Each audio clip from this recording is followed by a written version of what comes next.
मुलांचा आजारपण असो, रात्रीची जागरणं असो, शाळेची काळजी असो, हे सगळं फक्त आईचंच काम असतं का?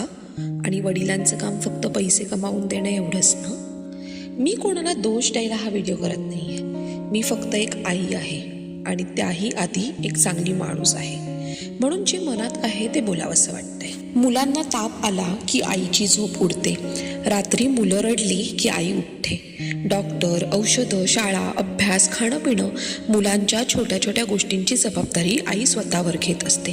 पण एक प्रश्न आहे मला, मुलं जर दोघांची असतील तर जबाबदारी फक्त आईची का असते? वडील पैसे कमवतात हे नक्कीच महत्त्वाचं आहे, पण मुलांना फक्त पैशांची गरज नसते. त्यांना वडिलांचा वेळ हवा असतो, त्यांना साथ हवी असते. आजारी असताना त्यांच्या डोक्यावरून हात फिरवणारा बाबा हवा असतो आणि आई थकली असेल तर तू आराम कर, मी बघतो असं म्हणणारा समजूतदार साथीदार हवा असतो. कारण पालकत्व म्हणजे खर्च उचलणं नाही, पालकत्व म्हणजे जबाबदारी वाटून घेणं. आणि ही गोष्ट फक्त आई वडिलांपुरती नाही तर समाजानेही मानसिकता बदलायला हवी.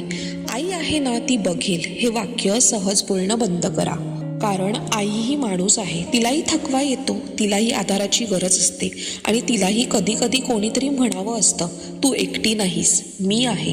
मुलं वाढवणं ही आईची ड्युटी नाही, ती आई वडिलांची समान जबाबदारी आहे. आणि आईला मदत करणं म्हणजे तिच्यावर उपकार करणं नाही, ही तुमचीही जबाबदारी आहे. आजच्यासाठी एवढंच होतं. भेटूयात पुढच्या व्हिडिओमध्ये. तोपर्यंत बाय बाय, काळजी घ्या.